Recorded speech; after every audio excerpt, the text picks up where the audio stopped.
Catus, Maximus here. This is just a quick review of this Herbrand Van Chrome J10 3/8 inch swing pawl ratchet. Herbrand was a tool company that had been around for quite a long time, but ended up, falling victim to buyouts and that type of stuff. But this was a kind of a neat ratchet. It is swing pawl. You can kind of tell by the design, or by the sound, but we'll take a quick look and see if I'm wrong. But you can really kind of feel swing pawl ratchets. It does have a very low back drag, a little bit of anvil play. If we look at this anvil, this ratchet's definitely seen some hours on it. This one caught my eye, and I spent $5 on it for a couple of reasons. Well, we have 2 screws to the bottom and 2 going through the head, so 4 screws. It does have a stamped sheet metal reverse switch, but it is flat against the ratchet body. That is like a solid little peg that they pressed into this sheet metal reverse lever, so it's actually pretty durable because it can't get bent or anything. And then they actually have a ball detent here to prevent that lever from accidentally getting bumped from one side to the other, and I thought that was kind of nice. So if you're using this under awkward situations, you're not actually bumping the reverse lever. We also have another little, this is not a detent, this is an oil port where you just press that in with like a little oil bottle and put a couple drops of oil to keep it nice and lubricated. So I thought this is an interesting ratchet, mainly because of that. You can barely read the Herbrand name there, but no other stampings, nothing else like that. Just thought it was kind of, this is the era, probably made during the era of when Proto came out with their swing pawl ratchets, but this one's actually pretty low profile and pretty well made, to tell you the truth. Anyway, let's take a quick look inside it. Let me clean out all the gunk from the screws. So we can see that this has definitely been taken apart more than once in its life. Kind of had a bit of a rough life. Pretty binged up there. For some reason there's like an angle grinder mark there. So I'm assuming that we'll have to take, these are kind of what are holding in the pawls. So we'll go and pull both of these out first, and then we'll remove the other ones. Yep, these are just a long screw. It just has a little bit of threads on the end, and it's a smooth shank. This one was actually loose already.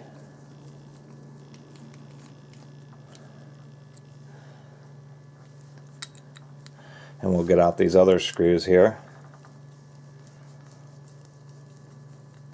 Kind of interesting that it has 4 screws holding on the plate. That's actually pretty robust. And we can see that these upper screws are threaded the whole way, so they're actually different screws in each of the positions. Get this other one out, and then use that to actually kind of push the plate out.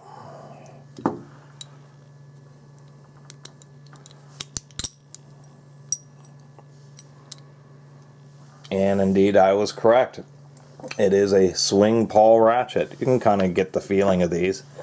And yes, those screws that went through the bottom, all these are doing is going through here and just kind of maintaining the alignment of the swing pawls.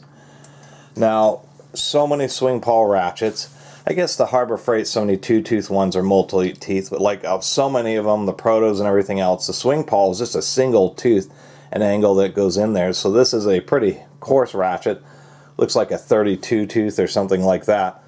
But we do have double tooth on the swing pawls, so those are, whoop, and so it wants to drag it up, but those are actually not too bad at all. And so there's going to be some little springs on each side here.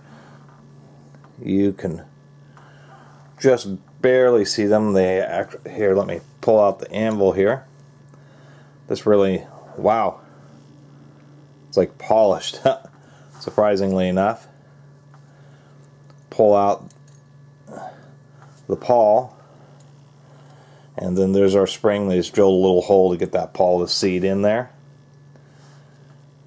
And flip this reverse lever. Whatever grease was in here is now totally dry. That will be on this side. And then here is our reversing lever. What I find interesting is that there appears to not be any way to actually remove this lever, and it is pretty stiff. but all it's doing is moving that peg, either pushing one pawl out of the way or the other one. And to finish this up here, there's our little ball detent for filling it in. We can actually see a little hole drilled right there, but there is no oil fill ball. But on this side, you'll notice that there is no spring.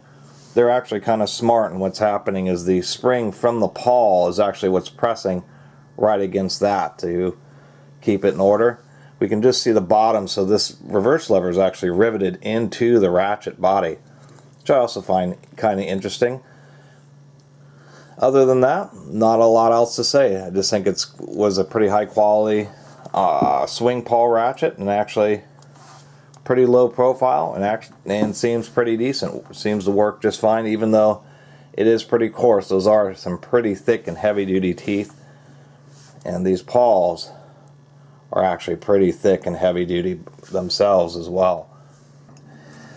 So I got this all put back together, and there was a couple things I wanted to mention. I forgot to show, but I did tighten up the anvil. I take apart cordless drills and a lot of tools, and a lot of them have these very thin and odd shaped size washers, and I found they've been very handy on these old ratchets to tighten them up. So I found a super thin, like 5/1000 washer that just was the right size to fit in the back of the ratchet, and so now the anvil is actually surprisingly tight. It's always nice to do that after lubing this thing up. There was one thing that's undeniable about the swing pawl ratchets. Even though this one's coarse, I like how huge the pawls are and that they're double tooth. It's actually really nice, but the back drag on this is just absolutely delicious. I mean, this is like those Koken super low back drag ratchets, or even clutch ratchets. It's one thing that's undeniable about swing pawl ones, is that they just have such a light amount of back drag. And the last thing I forgot to mention about this is let me clean that up. There's actually quite a bit of corrosion under that reverse lever. Is that the ball detent, not only is it, I mean, this switch works really nice now. Not only is it nice just to prevent you from accidentally reversing it, but the way they stamp this out, there's actually a recess here, so it kind of wants to sit in the middle. It's another advantage of swing pawl ratchets I've learned to appreciate, even though I've criticized them a lot in the past, is this specific feature here, and the way Herbrand's integrated it with the ball detent, so it'll actually sit in the middle. And when you do that, neither of the pawls are pushed out of the way, and so the anvil just locks up. So that's an advantage, because you can do something where you're tightening something down, and then once you've got it tight, you may need to loosen the fastener and then adjust it and then retighten it, and that's a hassle to tighten it, loosen it, flip the reverse lever, tighten it back up.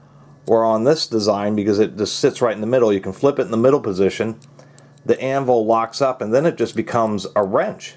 And so you can just loosen something, adjust it, tighten it, or, you know, like adjusting valve lash and that type of stuff.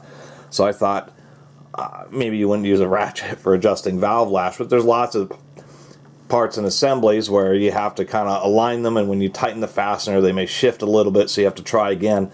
And that's actually a pretty big advantage, just being able to put that right in the middle and then have the anvil lock up and be a wrench. I've only seen that really in like some torque wrenches, so it's kind of interesting that this ratchet does that. Just wanted to add that bit. Anyway, I really appreciate everybody who's been watching and subscribing, and if you haven't subscribed, please do. Until next time, Catus Maximus out.